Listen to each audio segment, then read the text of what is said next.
Doctor Nageshwar Reddy గారికి కేంద్ర ప్రభుత్వం పద్మవిభూషణ్ అవార్డు ప్రకటించిన సందర్భంగా డాక్టర్ విష్ణు గారు ఒక ఆత్మీయ సమ్మేళనం ఏర్పాటు చేసి మన తెలుగు జాతి గౌరవాన్ని నిలబెట్టిన నాగేశ్వర్ రెడ్డి గారిని సన్మానించడం అనేది ఒక మంచి సాంప్రదాయం. ఈ కార్యక్రమంలో నాతో పాటు Telangana medical and health minister Damodar Rajanarasimha గారు, సహచార మంత్రివర్గ సభ్యులు ఉత్తమ్ కుమార్ రెడ్డి గారు, దుద్దిల్ల శ్రీధర్ బాబు గారు, డాక్టర్ వివేక్ గారు, షబీర్ అలీ గారు, మిగతా మిత్రులు, నాగేశ్వర్ రెడ్డి గారి ఆత్మీయ బంధువులందరూ కూడా ఈ కార్యక్రమంలో పాల్గొని ఈ కార్యక్రమాన్ని నిండుదనం తీసుకొచ్చినందు అందరినీ మనస్ఫూర్తిగా అభినందిస్తున్నా. ఇంతకుముందు మాట్లాడిన పెద్దలందరూ ఏకగ్రీవంగా ఒక అంశాన్ని ప్రస్తావించడం జరిగింది. పద్మశ్రీ, పద్మభూషణ్, పద్మవిభూషణ్. తెలుగు జాతి నుంచి ఒక డాక్టర్గా అరుదైన అవకాశం నాగేశ్వర్ రెడ్డి గారికి వచ్చిందని, వారికి భారతరత్న ఇవ్వాలని ఉత్తమ్ కుమార్ రెడ్డి గారు అన్నారు. తప్పకుండా ఉత్తమన్న, మన ప్రభుత్వంలో మీరే బాధ్యత తీసుకొని వారికి భారతరత్న ఇప్పించే బాధ్యత మన ప్రభుత్వంలో మీరే తీసుకున్నారు. అదేవిధంగా తెలంగాణ రాష్ట్ర ప్రభుత్వం దామోదర్ రాజనరసింహ గారు మెడికల్ అండ్ హెల్త్ మినిస్టర్గా by education is an engineer, by nature is an A social doctor. సమాజంలో ఉన్న రుగ్మతలు, సమాజంలో పేదలకు వైద్యం ఎంత అవసరమో గుర్తించిన వ్యక్తి ఈరోజు మెడికల్ అండ్ హెల్త్ మినిస్టర్గా తెలంగాణ రాష్ట్రంలో ఉన్నారు. తెలంగాణ రాష్ట్ర ప్రభుత్వము ఒక పాలసీ తీసుకురావాలనుకుంటుంది, హెల్త్ టూరిజం పాలసీ. హెల్త్ అనేది మన రాష్ట్రంలో ఉన్న వాళ్లకు వైద్యాన్ని అందించడమే కాదు, ప్రపంచంలోనే ఉన్న వాళ్లకు తెలంగాణ రాష్ట్రం నుంచి, ముఖ్యంగా హైదరాబాద్ నగరం నుంచి అన్ని రకాల వైద్య సహకారం అందించడానికి అవసరమైన పాలసీని తీసుకురావాలని తెలంగాణ రాష్ట్ర ప్రభుత్వం భావిస్తుంది. We're working on it. అదేవిధంగా pharma, we're legends in pharma. నాకు తెలిసి 1/3 of the vaccines, 35% of the bulk drugs produced Telangana state. దేశంలోనే, ప్రపంచంలోనే బల్క్ డ్రగ్స్ విషయంలో, వ్యాక్సిన్ విషయంలో తెలంగాణ రాష్ట్రానికి ఉన్న ప్రత్యేకత అందరికీ తెలుసు. కోవిడ్ సందర్భంగా కూడా మనమే అత్యధికంగా ఇక్కడ నుంచి వ్యాక్సిన్ సరఫరా చేయడం జరిగింది.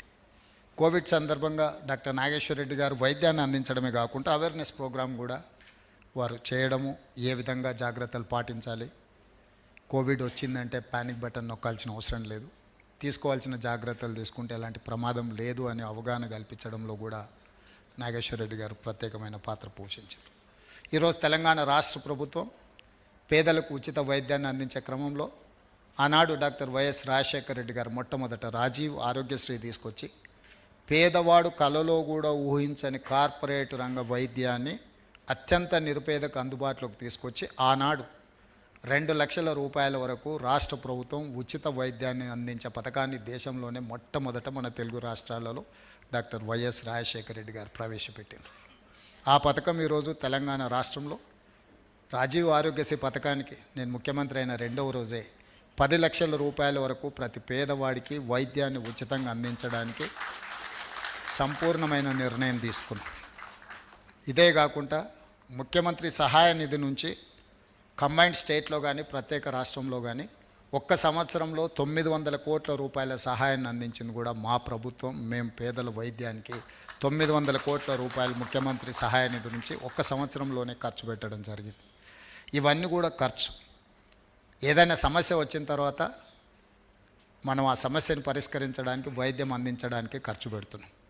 కానీ ఈరోజు ఆ సమస్య రాకుండా తీసుకోవాల్సిన జాగ్రత్తలు, దానికి సంబంధించిన రీసెర్చ్ కానీ, దానికి సంబంధించిన నివారణ చర్యలు తీసుకోవాల్సిన సందర్భం వచ్చింది.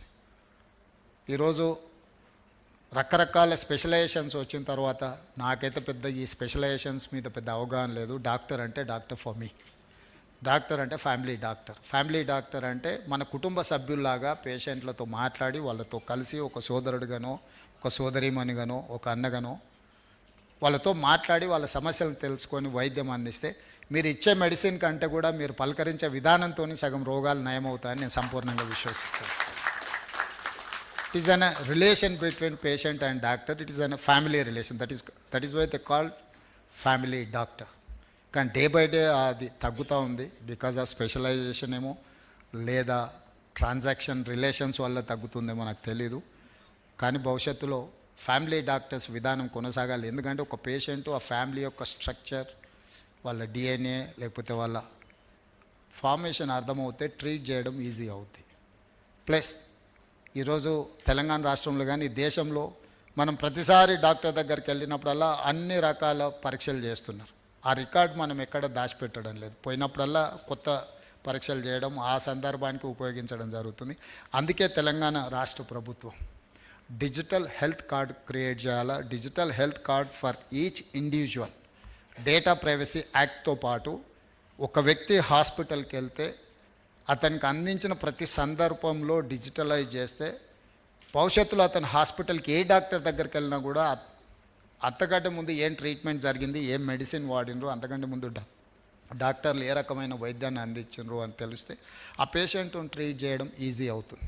అందుకే తెలంగాణ రాష్ట్ర ప్రభుత్వం దామోదర్ రాజనరసింహ గారు డిజిటల్ హెల్త్ కార్డ్ని తెలంగాణ రాష్ట్రంలో తీసుకురావడానికి ప్రయత్నం చేస్తున్నాం. కంప్లీట్గా ఈ రాష్ట్రంలో ఉండే ప్రతి పౌరుడి యొక్క హెల్త్ కండిషన్ని డిజిటలైజ్ చేసి డిజిటల్ హెల్త్ కార్డ్ ఇవ్వడానికి ప్రభుత్వం అన్ని రకాల చర్యలు చేపడుతుంది. ఇది భవిష్యత్తులో డాక్టర్లకి ఇది ఒక అసెట్.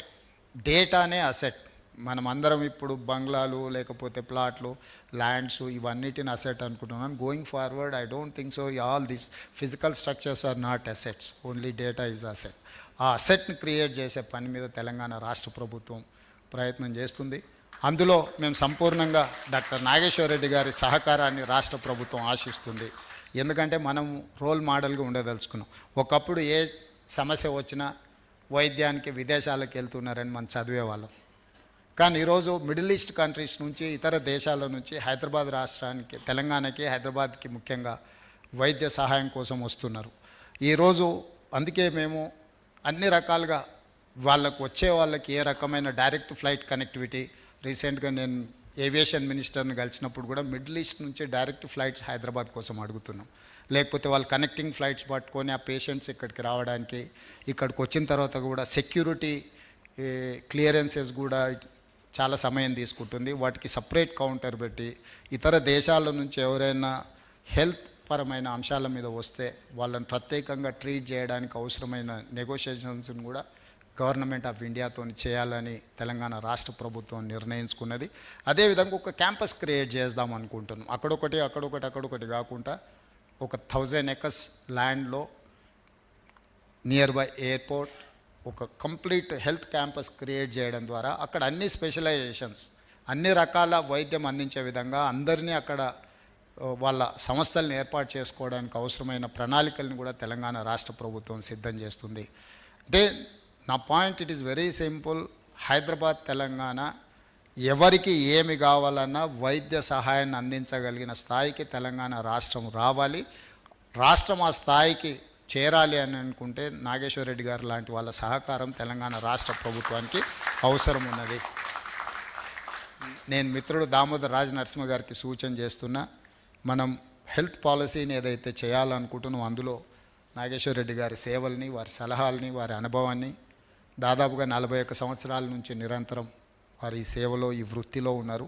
ఈ వైద్య వృత్తిని వారు ఉద్యోగం అనుకోలేదు, వారు బాధ్యత అనుకున్నారు. కాబట్టి వారికి ఇంత గొప్ప గౌరవం, ఇంతమంది అభిమానులు ఏర్పడ్డారు.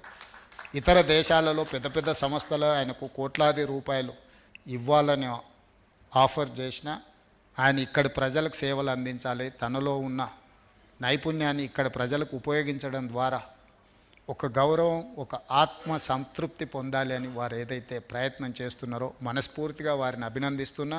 ఏఐజీ కానీ, నాగేశ్వర రెడ్డి గారు కానీ తెలంగాణ రాష్ట్ర ప్రభుత్వం నుంచి ఏదైనా, నాకు తెలిసి ఏ సహాయం అవసరం పడుతుందని నేను అనుకోవడం లేదు, ఏదైనా సహాయం అవసరం పడితే మాత్రం సంపూర్ణంగా తెలంగాణ రాష్ట్ర ప్రభుత్వం మీకు అండగా నిలబడుతుంది. మీ సంస్థను విస్తరించండి, ప్రపంచానికే ఆదర్శంగా ఉండే విధంగా మీరు రాణించాలి. తప్పకుండా మీకు భారతరత్న వచ్చే విధంగా మా ప్రభుత్వం బాధ్యత తీసుకుంటుందని తెలియజేస్తూ మీ అందరి దగ్గర సెలవు తీసుకుంటున్నాను.